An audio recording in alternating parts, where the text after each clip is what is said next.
चलते चलते हंसते गाते यूं कटे सफर जिंदगी का, सफर जिंदगी का।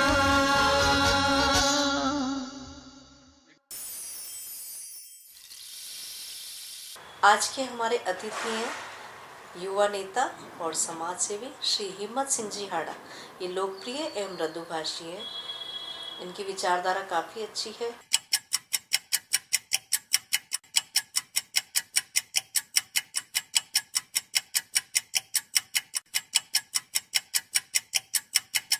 तो आइए हम आपकी मुलाकात इनसे करवाते हैं। सर नमस्कार। नमस्ते।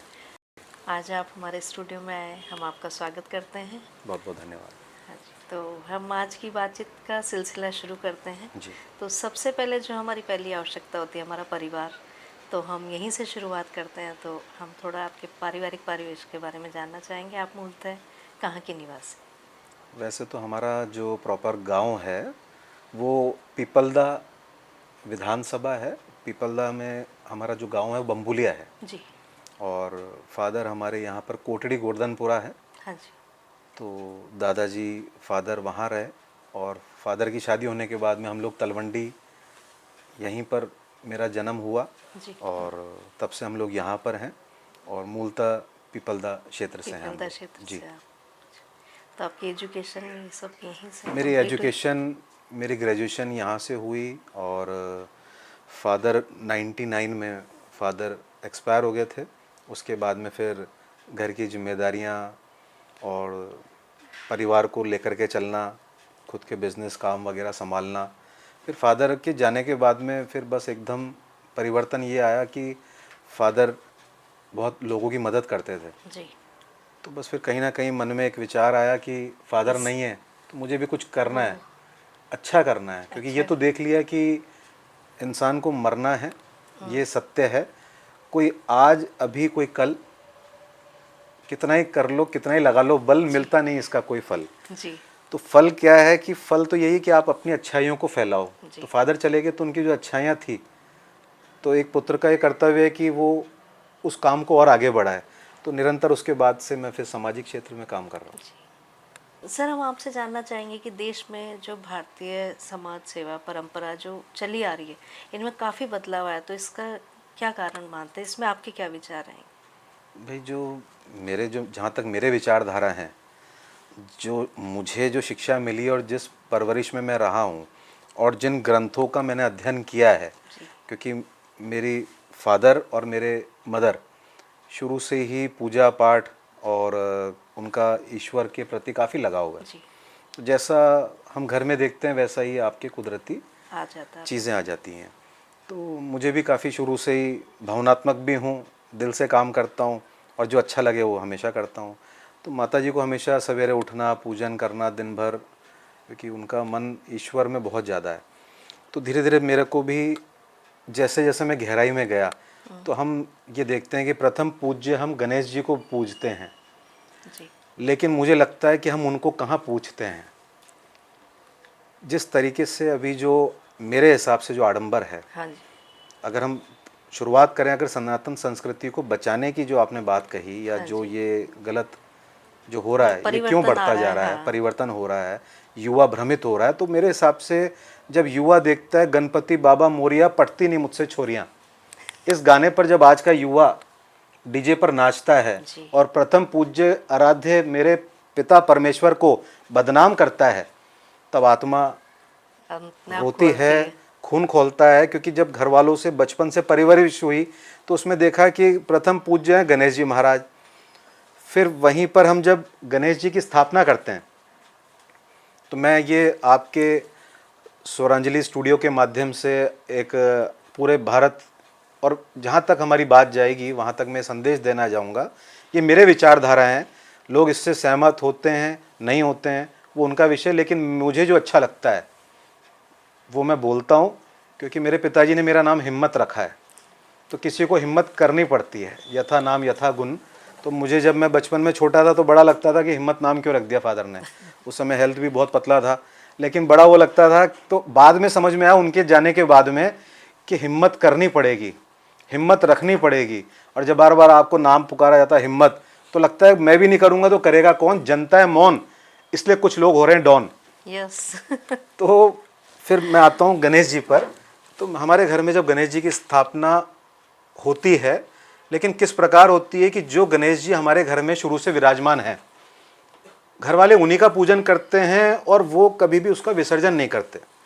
तो मैंने मेरे घर वालों को देखा तो उनसे मैं पूछता हूँ, मेरी माँ से भी पूछता हूँ कि भाई अपन दुनिया तो विसर्जन कर रही है, अपन क्यों नहीं करते हैं। मैं उनसे तर्क वितर्क भी करता हूँ, तो बात का निष्कर्ष निकल के आता है जो हम अपनों में बात करते हैं। और आज मैं आपके यहाँ आपके माध्यम से संदेश को पहुँचाना चाह रहा हूँ। और हर साल भी मैं भीतरा कुंड पे जाकर के पहुँचाता हूँ जहाँ गणेश जी का विसर्जन किया जाता है।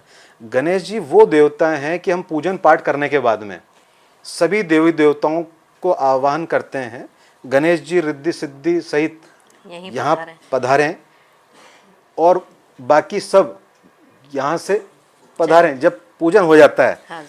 तो आप देखिए कि इससे हमें क्या सीखने को मिलता है कि आप गणेश जी और रिद्धि सिद्धि माता को और लक्ष्मी माता को कभी भी आप छोड़ना नहीं चाहते हैं, लेकिन जाने अनजाने में कहाँ की संस्कृति पे गणेश जी को उष्मा, उनको गर्मी महसूस हुई। अब वो गर्मी महसूस हुई क्यों हुई कि उन्होंने रामायण जो उन्होंने लिख रहे थे, तो 10 दिन लिखने के बाद लगातार निरंतर लिखने के कारण आज हम अगर सोए नहीं, 1 दिन 2 दिन तो हम तनाव डिप्रेशन में चले जाएंगे, हो सकता है हमें अस्पताल में भर्ती कराना पड़े। बात को समझिएगा गंभीरता से, तो ऐसा घटना तो बार बार होती नहीं है। तो गणेश जी के साथ में जब वेद व्यास जी ने उनको रामचरितमानस लिखवाई, तो 10 दिन अधिक परिश्रम और ना सोने के कारण उनका तापमान बढ़ गया था। तो उस उष्मा को, उस गर्मी को शांत करने के लिए उनको स्नान करवाया। तो मुझे तो यह लगता है कि हम उनको वो गर्मी बार बार पैदा करवा रहे हैं, यस। जो कि एक पिता कभी पुत्र के लिए नहीं चाहेगा, चाहे वो अवसाद डिप्रेशन में आ जाए या वो किसी भी परेशानी में हो, तो कभी भी हम ये नहीं चाहते वो अस्पताल जाए, परेशान होके जाए। तो जो उनके सबसे लाडले हैं, पिता के पुत्र लाडला होता है। हाँ। तो गणेश जी की जो उस समय मनोदशा, शारीरिक दशा रही, तो उन्होंने उस गर्मी को निकालने के लिए उनको स्नान करवाया। लेकिन अब हम लोग क्या कर रहे हैं, उन गणेश जी को 10 दिन पूजते हैं और 10 दिन पूजने के बाद हम चंबल मैया में या आपके यहाँ पर जो भी पवित्र नदी है, तालाब है, आप वहाँ पर जाते हैं और कहते हैं गणपति बाबा मोरिया अगले बरस तू जल्दी आ। मुझे तो दुख होता है कि छोड़ना कहाँ था। हाँ। और ताजुब यह है कि अगर वो जाएंगे तो रिद्धि सिद्धि के साथ जाएंगे, लक्ष्मी माता को लेके जाएंगे, तो फिर आपके घर में दरिद्रता फैलती है, आपकी बुद्धि भ्रष्ट होती है, आपका धर्म नष्ट होता है। तो पहला काम तो आपने गलत किया कि आपने अपने पिता को, भाई परम पिता परमेश्वर को आपने घर से निकाला, तो बड़ा मुश्किल हो जाता है मुंह में आना निवाला। फिर आप कुछ ना कुछ देते हो हवाला। तो मेरे हिसाब से गणेश जी का जितना अपमान, मेरे घर वाले जब गणेश जी की जिस दिन स्थापना होती है, तो मैंने बच्चों को देखा तो वो फिल्म देख रहे थे, तो मुझे बड़ा गुस्सा आया। अब कई लोग मेरे विचारों से हो सकता है सहमत ना हों, लेकिन मैं आज आपको ये बताना चाह रहा हूँ कि टीवी चल रहा था, मैं पूजन करके मदर के साथ में जैसे ही बाहर आया माता जी के साथ में, तो मेरे ही बच्चे मुझे लगते हैं अच्छे, लेकिन मैं देख कर कह रहा हूँ कि तुम कैसे बनोगे सच्चे, क्योंकि दिमाग में उनकी चीज़ें डाल रही हैं कच्चे। कैसे? फिल्म चल रही है, गणेश जी को कार्टून बनाकर दिखाया जा रहा है। फिल्म चल रही है, उसमें गणेश जी चूहा कूद रहा है, गणेश जी लुढ़क रहे हैं, कार्टून खेल रहे हैं, और हम भी उससे खेल रहे हैं, इसलिए हम फेल हो रहे हैं। अपने आराध्य का मजाक बन रहा है, और हमारा सनातन परंपरा को निभाने वाला, जिसको हम हिंदू बोलते हैं, वही उस पर बिंदु लगा देता है, और कुछ बोलो तो किंतु लगा देता है, फिर कहता है परंतु। मैंने कहा कैसे होगा तू जीव जंतु? अगर आप हमारी उस भावना को समझ नहीं पा रहे हो और हम पे प्रश्न उठा रहे हो, तो वो क्या प्रश्न उठाता है? वो ये कहता है कि आप सोचिए, अगर हम हमारे बच्चों को, नई जनरेशन को गणेश जी की मूवी नहीं दिखाएंगे तो वो कैसे जानेगा ये गणेश है? अरे तो गणेश जी को बताने के लिए क्या आप उनका अपमान करेंगे? कार्टून नहीं बना के कार्टून बनाएंगे। आज आपका बच्चा पढ़ लिख कर कलेक्टर बन जाए और आप उसको कहिए और कार्टून आइए, मैं कह रहा हूँ वो माता पिता को छोड़ देगा। मैं कह रहा हूँ वो कोई रिश्तेदार हो, वहाँ मिलने जाएंगे उस ऑफिस में, वो उनको मोड़ देगा कि नहीं नहीं मैं नहीं मिलना चाहता हूँ, बेइज्जती करेगा मेरी। आप अपने गणेश जी का अपमान कर रहे हैं। फिर चलिए, गणेश जी जो हो रहा है गलत, ये तो अब आप लोगों की भावना आपकी समझ और आपके पूर्वजों का आशीर्वाद आप पर होना चाहिए, तब समझ आएगी, या फिर किसकी बुद्धि आपके दिमाग में बैठ जाए तब आएगी। मैं तो प्रार्थना करूंगा कि गणेश जी महाराज सबको सद्बुद्धि दें कि इस तरीके से गलत काम ना करें, क्योंकि मैंने देखा है, मैं हर साल वहाँ पर जाता हूँ। भीतरा कुंड यहाँ मेरे नज़दीक पड़ता है, हज़ारों की संख्या में वहाँ मूर्ति होती है, खंडित टूटी मूर्ति फूटी मूर्तियाँ पड़ी होती है, जानवर उन पे घूम रहे हैं। आंखों से देखो तो आंसू आते हैं, रो भी लेते हैं, लेकिन कह भी लेते हैं, क्योंकि नाम हिम्मत है तो चाहे चुकानी पड़े कीमत, बोलना तो पड़ता है।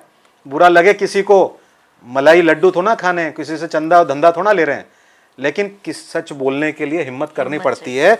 तो खड़ा होकर के विरोध करते हैं इस चीज़ का, क्योंकि अगले दिन भाई गणेश जी छोड़ दिए, पीछे मोड़ के आपने देखा नहीं। उन टूटी फूटी मूर्तियों की जिनकी गर्दन नहीं है, हाथ नहीं है, पाँव नहीं है, मैं ताजुब करता हूँ, देखकर रोंगटे खड़े हो जाते हैं, शब्द मुंह से निकलते नहीं हैं। क्योंकि जिस प्रथम पूज्य गणेश जी की गर्दन कटने पर माँ ने तांडव मचा दिया था ना, उन्होंने भोलेनाथ जी क्या सभी देव देवताओं को तांडव मचा करके कह दिया था, मुझे मेरा बच्चा जीवित चाहिए, नहीं तो मैं पूरी सृष्टि का विनाश कर दूंगी। ये देखते हुए उनकी गर्दन उस समय हाथी की लगाई गई, क्योंकि उनका उस समय पुत्र जीवित करना महत्वपूर्ण था। लेकिन आज ये कलयुग का प्रमाण है कि जिस माँ को हम खुश करना चाहते हैं, आज उनके बच्चे की जब हम मूर्त को, उनकी प्रतिमा को बनाकर डालते हैं, वो खंडित होती है, हाथ कहीं, पैर कहीं, मुंह कहीं, तो वो क्या उन बच्चों से खुश होंगी? मुझे तो नहीं लगता कि वो कभी खुश होंगी, वो नाराज होंगी। तो सनातन संस्कृति को बचाना है तो पहला काम तो सनातनी परंपरा को मानने वाले उन लोगों को करना होगा कि हम गलत कर रहे हैं, उन परंपराओं को छोड़ें। गणेश जी को पूजना है तो जो गणेश जी आपके घर में स्थापित तो उन्हीं को पूजिए, मत छोड़िए। इससे पेट जब नहीं भरता है तो फिर हमारा व्यक्ति फिर कुछ और नया करता है। अब क्या करता है? जिसने पैदा किया गणेश जी को, उन माँ को, उनको भी नहीं छोड़ता है। हाँ। उनको भी कुछ ना कुछ टेंट लगा के किसी चौराहे पे जोड़ता है।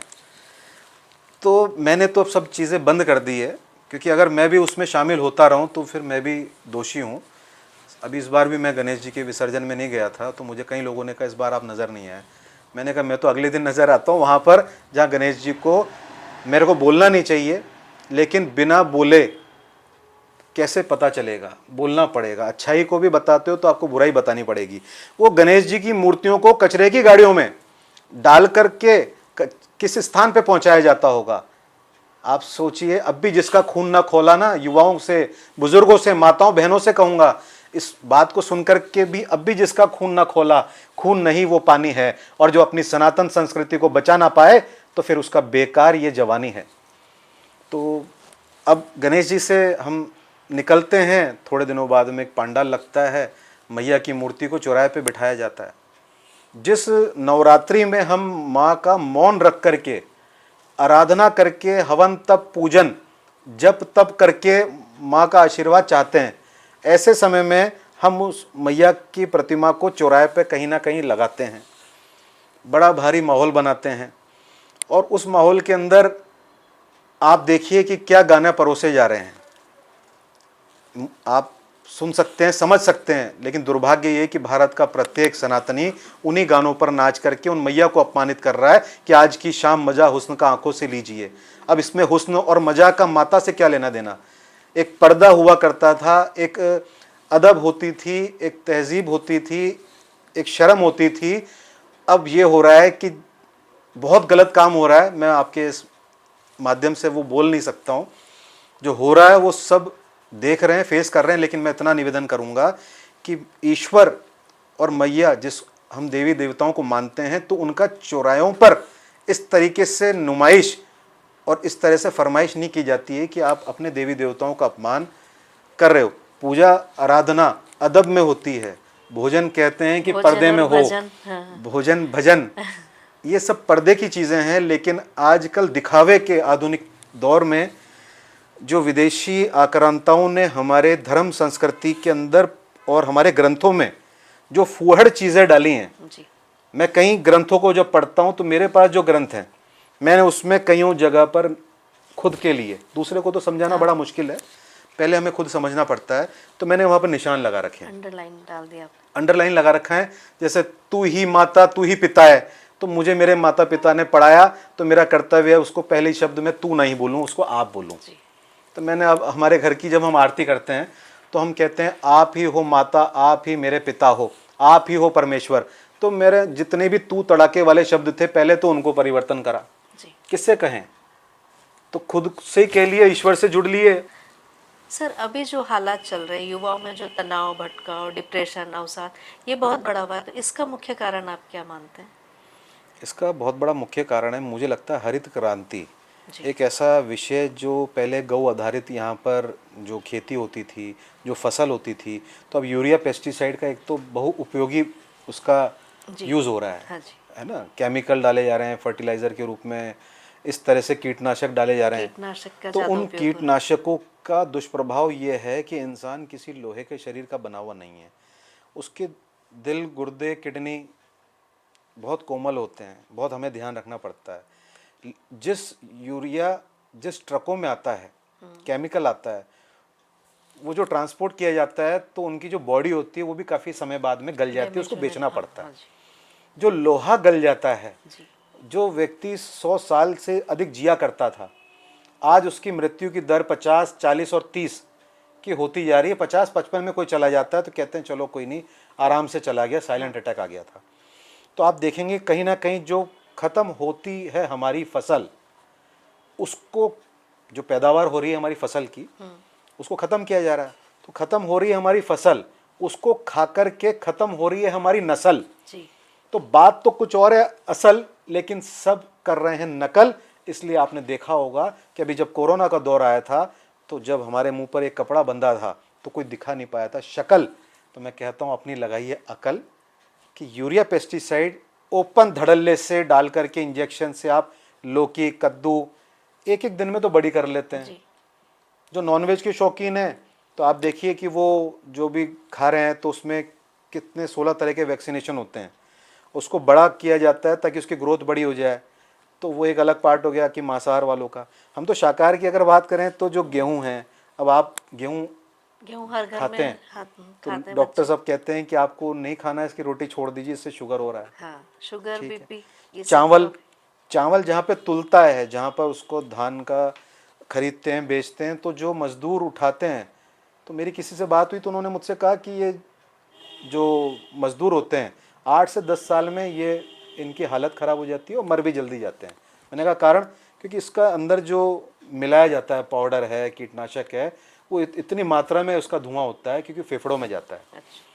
फिर वो तो फेफड़ों में और हमारे तो पेट में ही जा रहा है। तो खाने की फसल और नस्ल दोनों को बचाने पे काम करना पड़ेगा। जैसा खाएंगे अन्न वैसा होगा मन। तो अगर मन अच्छा होगा तो युवा तनाव में नहीं जाएगा। दूसरा, इस पे तो तुरंत रूप से रोकना ही चाहिए क्योंकि आजकल ऑक्सीटॉक्सिन के तो बहुत एक्शन होना चाहिए क्योंकि हर चीज में काफी गाय और भैंस के इंजेक्शन लगाते हैं, उससे दूध निकालते हैं, इंजेक्शन लगाकर दवा से फसल कर रहे हैं। तो दो मार होती है हमारे पे।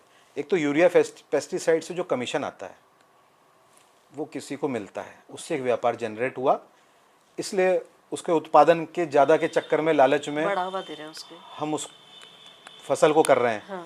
अब हम बीमार हुए तो कहाँ गए? डॉक्टर के। अब डॉक्टर ने दवा लिखी तो दो तरह से मार हमें पड़ी। गलत खाया, पहले खाया गलत, तो वहाँ पहुँच गए हम। तो कहीं ना कहीं आप देखिए कि अभी जो डिप्रेशन के जो मनोचिकित्सक हैं, कहीं ना कहीं आजकल डॉक्टर्स की डिमांड और संख्या बहुत बढ़ गई है। दूसरा बढ़ गई है आँखों की। तो अधिक सेकंड जो मेरी निगाह में अवसाद का युवाओं में सबसे मुख्य कारण है वो मोबाइल है। पहले जब नोकिया का मोबाइल नहीं थे, लैंडलाइन थे, तो तनाव इतना नहीं था। खाद और ये सब्जियां तो है ही सही, वो मैंने बता ही दिया क्या कारण है। सुधार की आवश्यकता है, गवर्नमेंट को उसको रोक करके, और गोबर की खाद से, केंचुआ खाद से उसका जो ख़त्म हो चुकी हमारी उपजाऊ करना चाहिए उस ज़मीन को, उसका प्रोडक्शन ताकि बढ़े। वो ज़मीन बंजर करते जा रहे हैं। दूसरा है, हमारे पहले हम नोकिया का मोबाइल रखते थे, उसकी 4 दिन बैटरी चलती थी। अब महंगे इतने हो गए मोबाइल और 4 घंटे चलते हैं। तो लगा के मोबाइल को चार्जर में आँखों में गड़ाए रहता है। मेरा आज का युवा दिन भर मोबाइल में ही रहता है। तो दिन भर इसके रेडिएशन से आँखों में लगातार देखने से बच्चों के, क्योंकि 2 साल जो कोरोना में बच्चों ने पढ़ने का दौर ऑनलाइन किया, ऑनलाइन क्लासेस हुई बच्चों की, उससे भी अभी तक हम छूट नहीं पाए हैं। आज भी बच्चों को जो उनके होमवर्क्स होते हैं, वो हाँ मैं सभी पेरेंट्स को तो कहूँगा, लेकिन स्कूल स्कूल्स में एडमिनिस्ट्रेशन भी को भी मैसेज, कहूँगा हाँ कि एक मैसेज है मेरा कि हम होमवर्क को लिखाएं बोर्ड पर, और बच्चा ताकि लिखे अपनी कॉपी में, एक तो उसकी हैंडराइटिंग सुधर रही है, हाँ। उसको जो लिखेगा, हम कहते हैं जितने लिखना से अभ्यास होगा, पॉइंट भी काम करेंगे वो, पॉइंट भी करेंगे, दूसरा लिखने से प्रैक्टिस बनती है, प्रैक्टिस बनती और जो आप लिखोगे वो आपके मन में रहेगा। हाँ जी। अब होता क्या है कि जरूरी नहीं सबके पास इतने मोबाइल हों, और आज के ऐसे व्यस्त दौर में, कोरोना का दौर तो निकल गया, लोग भूल भी गए क्या दौर हमने फेस किया पूरी दुनिया ने।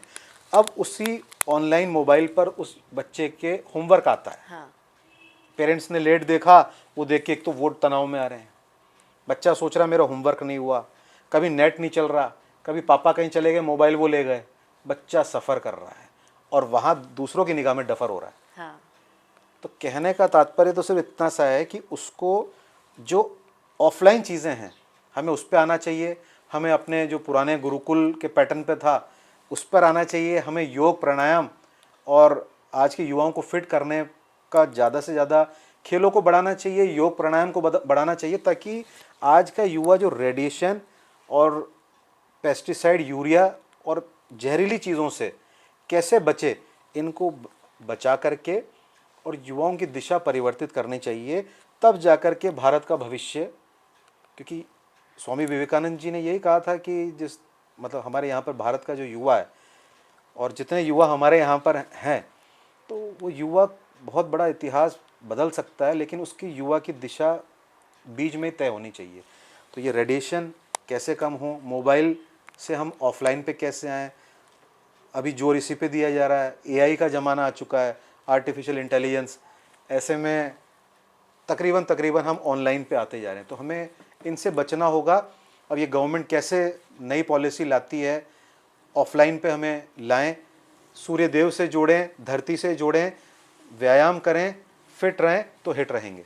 बहुत बढ़िया, बहुत अच्छा मैसेज है सर, सबको मानना चाहिए, सुनना चाहिए, और हमारे जो बच्चों को हम पौष्टिक समझ के खिला रहे हैं वो उनके शरीर पे वो चीज़ काम नहीं कर रही नहीं इतना। कर रही। पहले आटा पैकिंग और ये सब फूड बंद थे, अब वही जंक फूड पे रह रहे हैं, तो शुगर भी आजकल बच्चों में एक आम बात हो गई है, बड़ों में तो है ही। जी।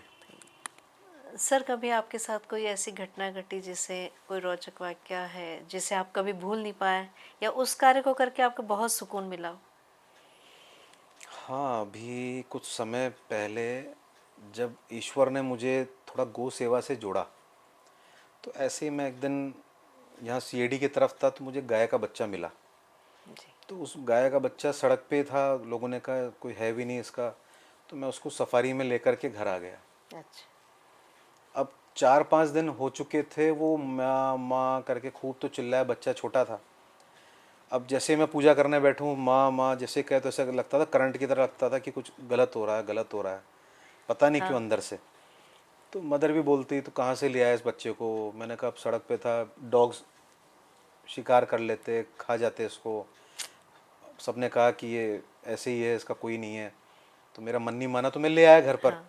तो अब घर वालों ने कहा अब ये इतना रो रही है, परेशान है इसकी माँ के लिए, क्योंकि अभी शायद इसने जन्म लिया है। हाँ। तो हम उसको जो बोतल बच्चों को हम दूध पिलाते हैं प्लास्टिक वाली, उसमें दूध लेकर के पिला रहे थे। तो 4 दिन हो चुके थे मेरे हिसाब से। तो मदर ने कहा कि तू देख तो सही, इतना परेशान है, इसकी माँ भी अगर जहाँ होंगी तो वो भी बहुत परेशान हो रही होंगी, और हमारा भी मन नहीं लग रहा। तो मैंने कहा कि चलो एक बार मैं कोशिश करता हूँ, मेरे मन में भी नहीं रहेगा, मम्मी के भी नहीं रहेगा। तो मैं उस गऊ के बछिया को लेकर के मैं यहाँ की नगर निगम की कायन हाउस गौशाला है, मैं वहाँ पर गया। तो जब मैं वहाँ पर गया तो सफारी से उस बच्चे को जब निकाला, तो सब कर्मचारियों ने पूछा अब यहाँ कैसे आया भैया। मैंने कहा मैं एक गाय का बच्चा लेकर के आया हूँ और उसकी माँ को ढूंढ रहा हूँ। तो सबने कहा अरे भैया यार ऐसे गाय मलती के गाय, पता नहीं कहाँ से ली थी, क्या था, गाय कहाँ होंगी, शहर बहुत बड़ा है।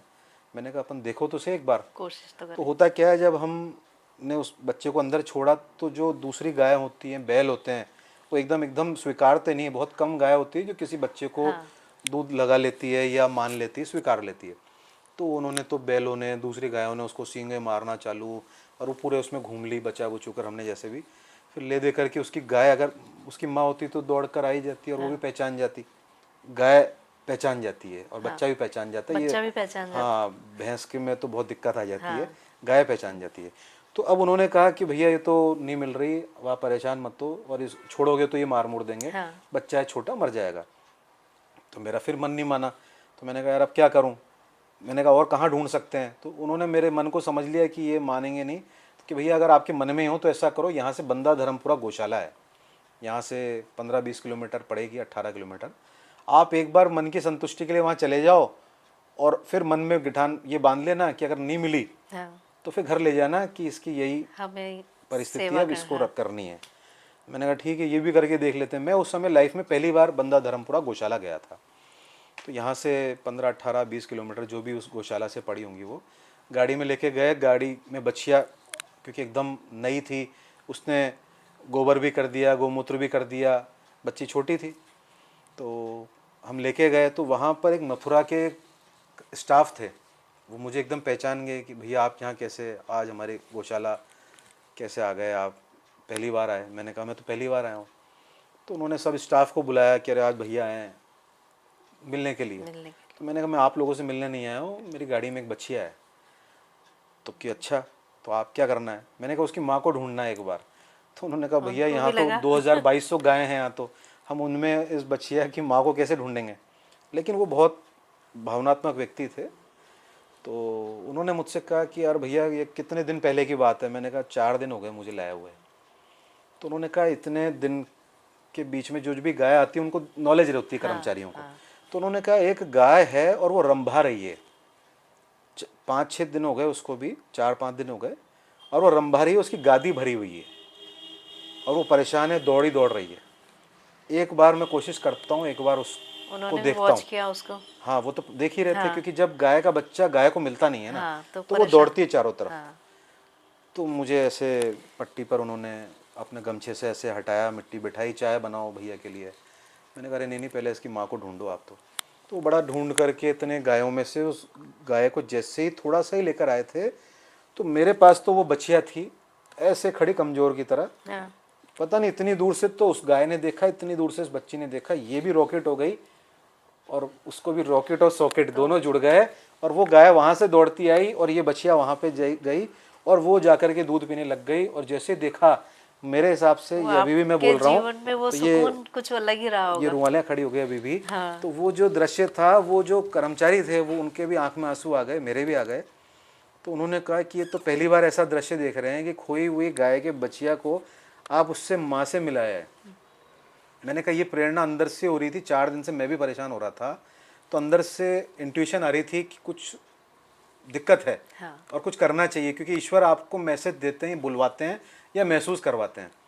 तो जैसे वहाँ गया तो वो मेरे लिए कितनी बड़ी चीज़ रही कि वो दोनों खुशी खुशी वहाँ पर रहे। तो ये मेरे जीवन में एक ऐसा रहा, क्योंकि इंसानों के तो हम मदद करते ही हैं, इंसानों के लिए कोई ना कोई इंसान बोल भी जाता है, और उसके लिए तो 108 भी खड़ी है। इंसान देखकर रुक जाता है, सूचना दे देता है, खुद मदद नहीं करे तो किसी को बुला लेता है, पुलिस बुला लेगा, अस्पताल ले जाएगा, लेकिन बेजुबान जो बोलता नहीं है ना, लिए जो हम कार्य करेंगे वो एक अलग ही। तो जिसके जबान नहीं है उसकी आप सेवा करते हो, तो उसका भी आनंद समझना भी एक अपने आप में बहुत बड़ा। तो हम ऐसा नहीं है कि मैंने इतनी बातों में जब गाय की बात अधिक करी, तो हम रक्तदान भी करते हैं, लोगों को ब्लड की हेल्प भी करते हैं, अस्पतालों में भी मदद करते हैं। इंसान बेजुबान दोनों ना हो परेशान, और इस कलयुग में कोई भी ना बने हैवान, सब बने वापस से इंसान। इसी के लिए हम भी होते हैं परेशान, कोशिश कर रहे हैं। और आज आपके स्टूडियो में आए तो मुझे बहुत खुशी हुई। सर ये बदलाव बहुत जरूरी भी है अभी के लिए, काफी अच्छा, बहुत अच्छा मैसेज दिया सर आपने। हाँ, जो अंदर की विचारधारा थे, आपने जो प्रश्न किए, तो मैंने वो रखने का एक प्रयास किया। बहुत बढ़िया सर, आज आप हमारे स्टूडियो में आए, आपने काफ़ी अच्छी जानकारी दी। जो बदलते परिवेश में जिस चीज़ की आवश्यकता है आपने वो मैसेज भी दिए हैं। हम आशा करते हैं सब इस विचारधारा को अपनाएं तो बहुत परिवर्तन आएगा, हमारी संस्कृति आगे भी बढ़ेगी। तो ये बदलाव जो आप देख रहे हैं या लोगों को बताना चाह रहे हैं, इसको सबको मानना चाहिए। बहुत अच्छा लगा, बहुत बहुत धन्यवाद। मैं भी ऐसे अपेक्षा करता हूँ आपके इस स्टूडियो के माध्यम से कि जहाँ तक भी आप इस अच्छाई को और सच्चाई को फैलाने का काम कर रहे हैं, तो ईश्वर आपके भी इस पुनीत कार्य को इतना आगे बढ़ाए और जहाँ तक ये आवाज़ जाए लोगों में परिवर्तन लाए। बहुत अच्छा परिवर्तन की लगा। आवश्यकता है सर। जी, धन्यवाद। धन्यवाद। सफर